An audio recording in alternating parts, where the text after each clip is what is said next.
네, 시장 소문으로 들었었고요. JYP 클럽 박재현 대표와 함께 월요일 이야기 해보겠습니다. 어서 오십시오. 안녕하십니까. 네, 아침에 오프닝 하려면 거의 래퍼 수준입니다. 빨빨빨. 그러게요. 네, 이것도 딕션. 거칠게 소문을 몰아쉬고 계시던데. 정확히 또 전달을 해드려야 되니까 네. 사실 쭉 듣다 보면 저도 이거예요라고 뭐 단언할 수는 없으니까. 그렇죠, 네. 자, 그런데 뭐 문은 열어봐야 되겠고 문 열기 전에 이제 우리 준비해야 되니까. 근데 아까 말씀하시다가 환율 얘기 잠깐만 할 수 있을까 네, 싶어서요. 좋습니다. 1190원도 그렇고 인덱스가 96일 넘어갔다라는 것도 달러 그렇고. 인덱스가. 저는 이게 더 약간 사실은 지옥처럼 보인다면 이게 더 지옥 같은 건데 네.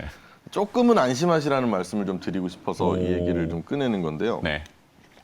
환율 같은 경우에는 사실 뭐 저는 항상 그렇게 얘기를 해요. 강한 나라에 강한 통화가 있다. 이런 얘기를 하는데 우리나라 원화는 사실은 뭐 기축에 끼지 못하기 때문에 우리의 통화가 아니죠. 그렇죠. 영향보다는 달러 인덱스를 결정하는 거는 유럽과 굉장히 밀접한데 유로화. 네, 그래서 아까 계속 말씀을 하셨던 것처럼 유럽이 코로나가 상당히 심한 상태고 다시 또 뭐 오스트리아는 봉쇄를 했네 뭐 이런 말이 나오니까 맞아요. 독일도 그렇고. 그렇죠. 근데 이거를 유럽을 그러면 그냥 만약에 A라는 회사 뭐 기업 아니 나라죠. 네. B라는 나라가 있을 때 여기는 코로나가 막 창궐하고 있고 여기는 좀 덜하다고 하면 어디가 좋을까라는 생각에 기왕이면 여기가 더 좋겠다라는 생각을 하게 되죠, 사람이. 그거랑 좀 비슷한 거라고 보시면 되고요. 네. 미국은 요즘 계속 좋습니다. 그죠? 아무래도 뭐 지표도 잘 나오고 있고 지난주에 목요일쯤에 메이시스라고 이 백화점 실적도 나왔는데 네. 굉장히 잘 나와가지고 또 실적도 잘 나왔는데 연말까지 가이던스가 많이 올라갔어요. 그래서 여기가 이제 그 회사에서 생각할 때 물론 이제 회사에서 내놓는 가이던스라는 게 워낙 핑크빛으로 내놓는 경우가 많긴 하지만 그래도 미국의 시민들이 미국의 국민들이 이 올라간 인플레이션에도 불구하고 물건을 열심히 살 수 있겠구나라고 생각을 하는 그 메이시스 백화점의 생각이라면 네. 그러면 연말 소비도 잘 챙겨간다면 과연 유럽과 미국에 있어서 지금은 누구한테 무게를 줘야 되냐 하면은 어쩔 수 없이 이제 미국이 되는 거고요. 근데 이 환율이라는 게 좀 단기적인 좀 급등에 그칠 수 있다라고 저는 생각하는 거는 미국의 좋은 의견이에요. 채권 금리는 크게 또 많이 움직이지 않고 있거든요. 네. 좀 낮은 수준이 아직 있어서 그래도 달러도 이 불균형만 조금 괜찮아진다면 금방 사그라들지 않을까라고 생각을 하고 있습니다. 그렇죠. 환율을 바라보는 입장은 절대적이진 않아요. 이게 그렇죠. 이제 우리나라의 상황 때문에 원화가 약세라면은 달리 좀 봐야 되겠지만. 그렇죠. 네. 그러면 이제 외국인들이 뭐 국채도 팔고 주식도 팔고 막 쏟아낼 수 있는데 네. 우리의 원화 약세가 아니라 이제 달러는 강하지만 유로 때문에. 그렇죠. 네, 그래서 코로나 상황도 보면 유럽은 사실 어렵고 우리나라는 지금 그런 나라로 잘 또 그렇죠. 뭐 유지하고 있기 때문에. 애매하죠, 사실은. 근데 미국이 워낙 좋아서 맞아요. 상대적으로 그냥 그렇게 보이는 거지. 맞아요. 진짜 우리가 나쁜 건 아니니까. 그렇죠. 네, 적어도 쟤 때문이다 정도는 할 수 있다는 거죠. 맞습니다. 그리고 또 이제 유로화가 약세를 나타내면은 유로 캐리라는 것도 있기 때문에 물론 금리 상황도 봐야 되겠고 이번 주 금통위 때문에 오히려 금리 인상을 만약에 한다라는 걸로 외국인이 봤을 때 그러면 원화는 조금 강해질 수 있잖아요. 이론적으로. 별로 좋아할 것 같진 않아요. 모르겠어요. 하여튼 환율은 좀 오르긴 했는데 뭐 그게 악재로서 확 다가올 수 있는 부분은 아닌 것 같긴 합니다. 네, 그래서 뭐 저도 박재현 그 대표의 의견에 일부 공감하고 자 환율 얘기는 좀 무거우니까 네. 그렇고 마이크로하게 그 이재용 부회장의 방미와 관련된 이슈가 있죠. 네, 요새 계속 뭐 반도체 얘기가 워낙 많이 나오고 있는데 아마 이번 주에 20조 원 투자한다라는 부지를 결정할 것 같아요. 거의 테일러. 뭐 테일러라고 하죠. 네. 그래서 뭐 거기가 될 것 같다라고 하는데 여긴 이제 뭐 어쨌든 뭐 어디가 되든 사실 상관없기 때문에 그냥 주목할 만한 이슈는 맞다.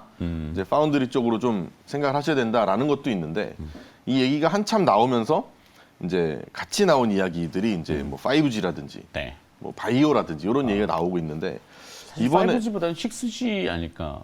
그러니까 이제 통신, 네, 통신 네트워크. 쪽으로 얘기를 했을 때 이제 이재용 부회장이 이번에 가서 뭐 백악관의 고위 인사도 만났다고 하고요, 의회 핵심 의원들도 만났다고 하는데 뭐 누군지는 뭐 나오지는 않았지만 그래도 통신이나 바이오 이런 쪽으로 생각을 한다라는 게 적어도 물론 이제 반도체도 앞으로 뭐 TSMC를 따라잡겠다라는 것도 있지만 이게 너무 큰 이슈라서. 네.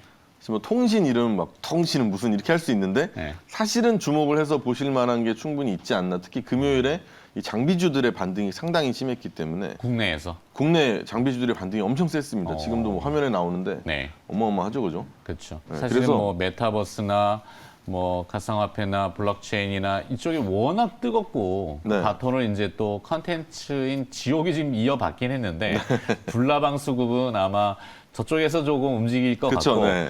리얼한 이제 묵직한 그 뭐 외국인이나 기관 투자자들 네. 이제 그 뭐 펀더멘탈에 근거하거나 할 때는 저쪽 장비 쪽 네, 이쪽이 하드웨어 아닐까라는 쪽. 생각이 네, 좀 네. 들어요. 오케이, 특히 오케이. 이제 뭐 계속 메타버스 하는데 그 끝이 통신과 반도체거든요. 그렇죠. 근데 이거를 삼성전자가 지금 미래 먹거리 사업으로서 확실하게 이재용 부회장이 밀겠다고 나섰다면 이건 여러분들이 관심 한번 가져야 되지 않을까라고 생각이 좀 들고요. 메타버스를 구현하려면은 당연한 거거든요, 사실은. 네. 하드웨어가 5G가 따라와야 필요하고 되니까. 6G가 필요한 거고 그렇죠. 반도체가 필요하게 되는 맞아요. 거고 사실은 그럼 마이크론 테크놀로지의 주가 급등도 상당히 의미가 있어 보인다. 충분히 의미가 있다라는 네네네. 거죠. 그러면은 그쪽이 좋은 거는 만약에 우리하고 너무 차이가 나는 환경에서 같은 사업이면 그거는 뭐 다른 나라 이야기인데 네. 5G 같은 경우에는 뭐 5G 통신 장비주들 같은 경우에 미국이나 해외에서 대부분 다 급등이 나왔단 말이죠. 네.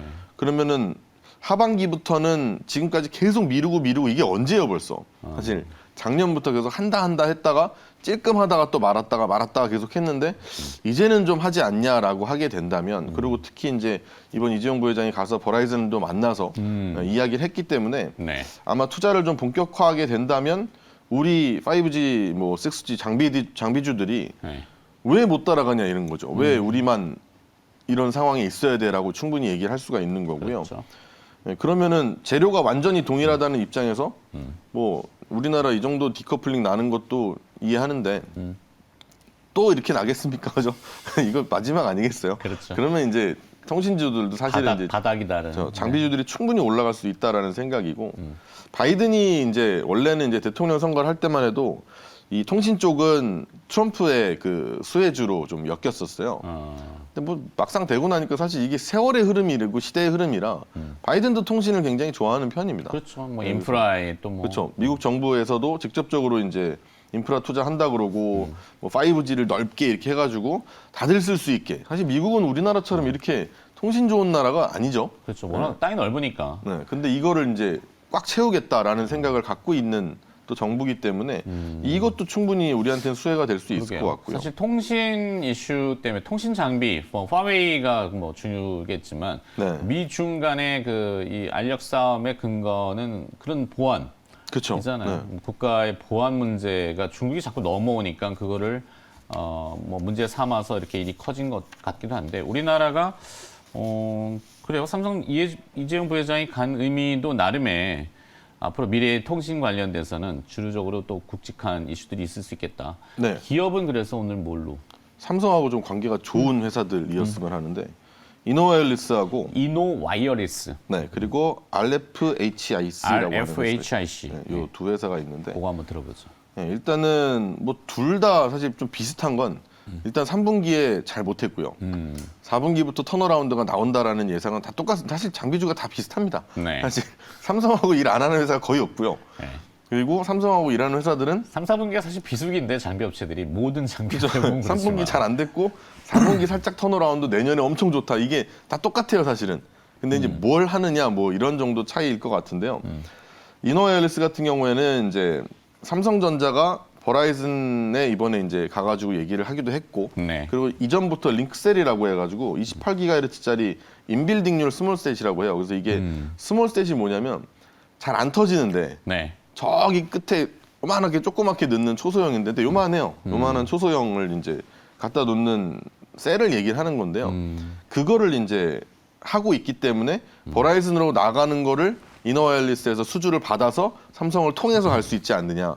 이거를 기대하고 있는 거고요. 이번에 특히 만나고 왔으니까 사실 충분히 뭐 기대할 수 있지 않나라는 생각이고 또 국내 통신 3사들도 내년에는 캐펙스를 좀 늘린다고 합니다. 그래서 투자를 늘린다라는 말이 사실은 뭐 5G 얘기밖에 없잖아요. 그래서 그 투자를 늘린다면 역시나 뭐 수혜를 받을 수 있는 기업일 거고 RFHIC 같은 경우에는 지라갈륨 트랜지스터를 공급을 하는데 이거를 이제 삼전이 받아다가 자체적으로 전력 증폭기를 제작을 해서 파는 거라서 네. 뭐 지금까지도 계속 납품을 하고 있고 그리고 앞으로도 삼성전자가 밖으로 나갈 때도 수출을 나갈 때도 요걸 가지고서 나갈 거기 때문에 어차피 3분기 잘 안 됐지만 4분기 역시 똑같은 턴어라운드고 그리고 삼성 통해서 미국 버라이즌 매출이 나갈 건데 이제 혹자들은 얘기하는 게 야, 그래도 AT&T나 뭐 T모바일도 따야 되는데 네. 삼전이랑 AT&T랑 T모바일이 만약에 잘 안 되면 그러면 뭐 흐지부지한 거 아니냐라고 할 수 있겠지만 버라이즌이 이번에 주파수 경매에서 많이 땄어요 주파수를. 그래서 대역대. 네, 그래서 투자가 내년에 엄청 많을 거라서 사실 버라이즌만 갖고도 이 RFHS는 할 게 많을 것 같고요. 네. 지금 그냥 버라이즌만 갖고 생각을 하더라도 삼성전자 향으로 봤을 때 만약에 뭐 AT&T나 T모바일을 없다고 가정을 하더라도 올해보다는 2배 정도 매출이 나올 거기 때문에 사실 이제 어두운 날들은 좀 지나가지 않았나. 그래서 주가를 보시면 매우 어둡습니다, 사실. 네네. 뭐 금요일날 잠깐 오른 거지 매우 어두운 상태라서 이 굉장히 오랜 날들이 기간. 네, 굉장히 오랜 기간 조정을 받았기 때문에 지나가지 않았나라고 좀 생각을 해요. 또 외국인들이 우리 시장에 최근에 뭐 화끈하진 않지만 그래도 7거래일 중에 최근에 한 6거래일 들어왔거든요. 네. 근데 이제 사실은 조금 더 지엽적인 문제들보다는 이런 줄기를 따라가시는 게 외국인 자금을 따라가기엔 편하거든요. 아까도 뭐 메타버스도 있고 뭐 지옥도 있고 굉장히 핫한 이슈는 맞는데 네. 외국인이 이거를 투자하기가 조금 애매합니다. 사실. 왜냐면 짧게 가야 되는 거기 때문에 이런 것들이. 이벤트 드리븐이죠, 거기. 네. 굉장히 빠르고 흐름도 엄청나게 이제 다이나믹 영어식 표현이지만 그렇죠. 그런 것들을 오늘 외국인들은 영어를 많이 쓰시는데요. 외국인들은 변동성을 좋아하지는 않아요. 순수하게 그쵸, 투자할 네. 때는 이제 근데 이게 흐름이 생긴다라고 따진다면 외국인들도 사실 들어올 수도 있거든요. 물론 네. 좀 작긴 하지만 기업들이. 그렇죠. ETF 형태의 이제 묶음으로 그렇죠. 그런 식으로도 뭐 충분히 바스켓으로 가능하고요. 하시겠죠. 자, 거기까지 들었는데 아까 예고는 제가 근데 바이오가 들어있던데 이건 뭔가요? 바이오요? 네. 저는 바이오 얘기는 오늘 안 했는데. 안 했는데 네. 예고에는 얘기 있었어요. 그래갖고 5G 네트워크와 여기 중간에 바이오를 아침 앞에 보면 5G랑 이제 바이오 얘기도 있다. 아. 근데 그 중에서 이제 5G 얘기를 하겠다. 네. 오늘 이 내용이었는데. 네, 원고도 저도 이제 들어올 때 받아가지고 바이오는 뭔가 싶었는데 뭐 바이오도 될 수 있겠죠. 지금 뭐 아, 근데 바이오는 저는 생각할 때 이제 이번에 바이오 얘기가 나오는 거를 뭔가 신규 R&D 뭐 이런 거에 대해서 이제 좀 또 와 할 거가 봐 이제 관심들이 있으신 것 같은데 저는 그렇게는 전혀 생각을 안 하고요. 뭐 이재용 부회장이 사실 미국을 가서 방미해가지고 네. 머더나의 CEO도 만났잖아요 초반에. 그래서 삼성바이오로직스가 조금 주가도 살짝, 괜찮았죠. 네. 그리고 또 지금 계속 코로나 확진자 수가 국내에도 뭐 2,000명, 3,000명 오늘 뭐 오늘 3,000명 넘을 것 같아요. 오늘은 주말을 주말을 지나갔으니까 안 꼈으니까 아까 그러겠죠. 제가 네. 데이터를 받았는데 오늘은 뭐 몇 명이나 될 하여튼 뭐 2, 3천 명대 계속 나오고 해외에서도 지금 오늘 2,800명 정도 나오겠네요. 네. 근데 이제 요새는 뭐랄까 그런 R&D를 통해서 이제 무슨 뭐 치료제라든지 이런 게 나온다고 했다가 안 나오고 막 이런 것들이 자꾸 있잖아요. 기대감만. 네, 근데 이런 것들에 좀 그냥 기대를 하시는 거는 조금 접으시고 네. 사실 지금부터의 바이오라는 건 물론 이제 그런 설계를 해오는 회사들도 물론 있겠지만 그거에 우리나라는 그렇게 특화돼 있지는 않거든요. 그보다는 더 공장형으로 가는 게 사실은 여러분들이 투자를 하시기에도 훨씬 편하지 않으실까 해서 CMO나 네. 아니 뭐 이제 CDO를 노리고 있는 기업들이나 이런 회사들을 한번 해보시면 오히려 좀 편하지 않을까. 이 공장형으로 가야지 이게 한번 빵 이런 걸로 했다가는 쉽지가 않더라고요 요새는. 그래요. 바이오는 확 그 이슈가 있긴 있는데 이렇게 조금 와닿지는 조금 못하는 부분. 그 맛이 있으니까 이제 또 사실은 잊지를 못하시는 것 같기도 하지만 네. 지금 시장의 분위기는 그건 아닌 것 같아요. 그렇습니다. 자, 뭐 끝으로 다 하셨나요? 네, 다 했습니다. 자, 그래서 오늘 기업은 다 오늘은 이제 아마 뭐 그 컨텐츠와 이제 또 메타버스 이슈가 아직도 뜨겁기 때문에 많이들 이야기를 하고 주류는 그쪽에 있을 수 있지만 조금만 시선을 이렇게 옆으로 틀어보면은 하드웨어 쪽, 네. 특히 이제 통신 장비에 이제 이노와이어리스하고 RFHIC 여기를 지금 미리 조금 길목에서 보자. 그렇죠. 이런 의미로. 굉장히 많아요. 근데 이렇게 너무 오랫동안 고생을 한 장비주들이 많아서 그렇죠. 그러면서 삼성과도 관계가 좀 좋은 회사들을 골라보신다면 좋은 결과 있지 않을까. 의외로. 네. 알겠습니다. 자, 오늘 소문으로 들어봤고요. JYP 클럽 박재연 대표와 월요일 함께했습니다. 고맙습니다. 고맙습니다.